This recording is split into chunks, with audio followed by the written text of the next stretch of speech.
Elian adjusted his glasses, pushing back a lock of unruly brown hair that constantly threatened to obscure his face. His cluttered workshop, usually a comforting mess to him, seemed to press in on him tonight, the shadows deepening with the gathering dusk. Every scribbled note, every half-dismantled device, every whispering shadow seemed to mock him with the futility of his efforts. This wasn't just about proving the existence of the illusions.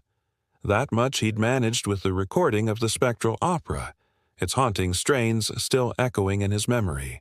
And the illusions were only a part of it. It was like trying to catch smoke. Yet somehow, amidst the swirling chaos of folklore, cryptic texts, and maddeningly fragmented memories, Elian had caught glimpses of something solid, something vast, but it remained tantalizingly out of reach. Then there was the consistency. From the misty moors of Scotland to the sun-baked ruins of Carthage, from the frost-kissed mountains of Scandinavia to the star-studded deserts of Arabia, the illusions manifested consistently across cultures, across time. It was as if some primordial truth had been buried, then re-emerged in myriad guises, each detail shifting yet the core remaining the same. He ran a hand through his hair, frustration tugging at him. There had to be a unifying thread, a common origin for these disparate tales, and that elusive consistency was the key to everything. Finally, after weeks of tireless research and experimentation, Elian had found it. Breakthroughs came to him in the dead of night, in moments of quiet contemplation, in the mundane routine of poring over musty tomes. The final piece slotted into place like a shard of glass, cold and sharp. And when the full weight of the discovery hit him, Elian felt as though he'd been struck by a physical blow. His breath hitched in his throat. His heart pounded against his ribs like a trapped bird, and a sheen of sweat broke out on his forehead. His breakthroughs left him breathless. All around him, his workshop seemed to spin, the air thick with the scent of decaying parchment and stale candle wax. The scattered pieces of folklore, the consistent symbol, the very nature of the illusions, it all pointed to a truth far more terrifying than localized paranormal activity. With trembling fingers, he reached for a pinboard on his wall, where countless scraps of research were haphazardly tacked, a visual representation of his chaotic thoughts. It was a mess, yet amidst the jumble, a pattern had emerged, one that sent a chill down his spine. He traced a finger across the swirling symbol he'd found everywhere, in the myths, in the symbols, in the residual impressions left on places and people. It wove a tapestry of meaning as old as humanity itself. "They're not just random spirits or isolated tricksters," he whispered, staring at the swirling symbol he'd found everywhere. "They're part of a highly organized, ancient order." His gaze drifted to a world map pinned to his wall, covered in countless thumbtacks marking historical conflicts and unexplained societal collapses. Their goal isn't mere mischief. It's a grand design. They're slowly, subtly destabilizing the world by eroding trust, fostering conflict, and creating a collective psychic resonance of despair. It's a symphony of chaos, played out over millennia. As the implications of his discovery settled in, Elian sank into a chair, the blood draining from his face. This wasn't merely about ghosts or hauntings. This was about the very fabric of human society, about the insidious erosion of trust and the slow burn of collective despair. These entities weren't interested in simple scares or fleeting amusement. They were patient, methodical, their reach extending to the deepest recesses of human history. But why? What was their purpose in orchestrating this intricate, horrifying design? What was their motive? Elian pondered this as he pulled out another string of notes, historical accounts he'd always dismissed as exaggerated or misattributed. Now, they gained a terrifying new clarity. Ancient accounts of sudden societal collapses, inexplicable bouts of mass hysteria, inexplicable wars, and rumors of shadowy figures pulling the strings of kings and nations suddenly made a terrible sense. It's not purely destructive, he mused, a chilling realization dawning on him. They believe humanity is inherently chaotic and self-destructive.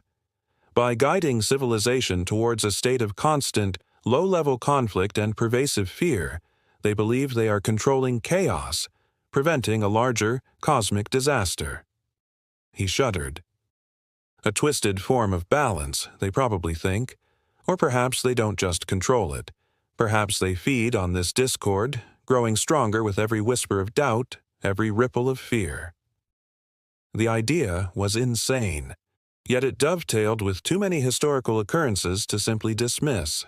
Sudden outbreaks of violence in ancient villages, the calculated whispers that escalated petty squabbles into bloody feuds, the strange, deliberate vagueness of ancient prophecies that sparked centuries of conflict. It all added up, forming a grim picture of an unseen hand guiding humanity's basest instincts. But what was the grander purpose of this manipulation? Why guide humanity to the brink without pushing it over the edge? Elian ran a hand over his bristling beard, his gaze distant. He thought of the recent turmoil, the city on edge, the unnerving feeling of chaos just beneath the surface, ready to erupt.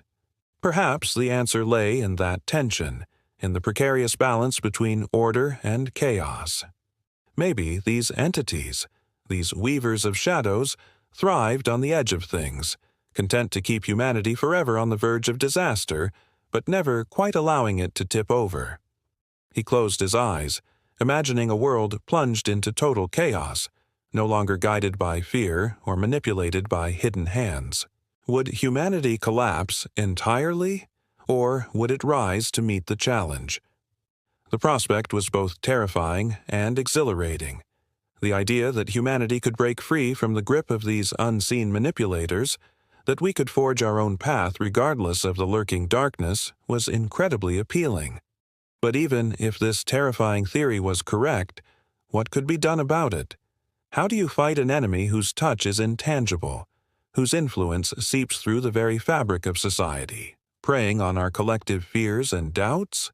It was a question without an easy answer, a challenge that seemed to stretch beyond the realm of possibility. Yet, as Elian looked out at the twilight sky, a new resolve hardened his features. This wasn't the end. This was just the beginning.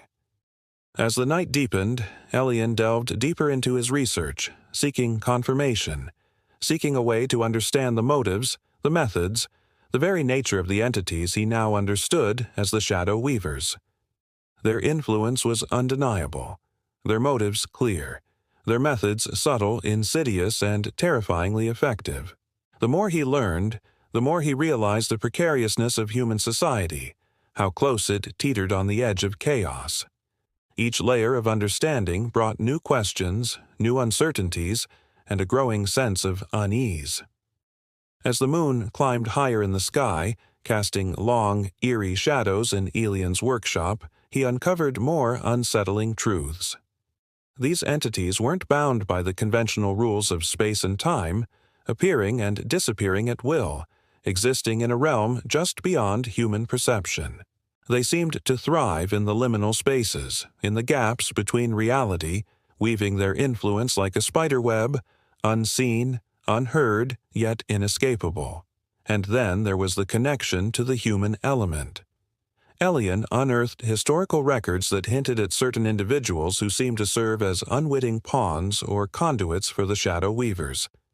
These were people who, for various reasons, were susceptible to the whispers of doubt, the seeds of despair, and the promises of power that the entities offered. Each of these stories added another layer to the grand tapestry of deceit, another piece to the puzzle that was the grand design. By the time the first rays of dawn crept through his window, Elian was a changed man. The weight of his discovery pressed heavily on him, a burden of knowledge that threatened to consume him. He was closer to the truth than he'd ever been, yet he knew he was only at the beginning of a much longer journey. The battle lines were drawn, the stakes were clear, and the enemy was nothing less than the darkness that lurked at the edge of human perception. What was to be done? How could humanity hope to stand against such an old, pervasive, and insidious foe? The answers, Elian knew, lay somewhere in the labyrinth of human history, buried under centuries of myth, legend, and forgotten lore. His journey had taken him to the edge of the abyss. Now he had to find a way back, to bring back the light into the encroaching darkness. For the sake of humanity, for the sake of the world, he had to find a way to fight back. And so, armed with his knowledge and driven by an unwavering resolve, Ellie and Vance set out once more, venturing deeper into the heart of the mystery.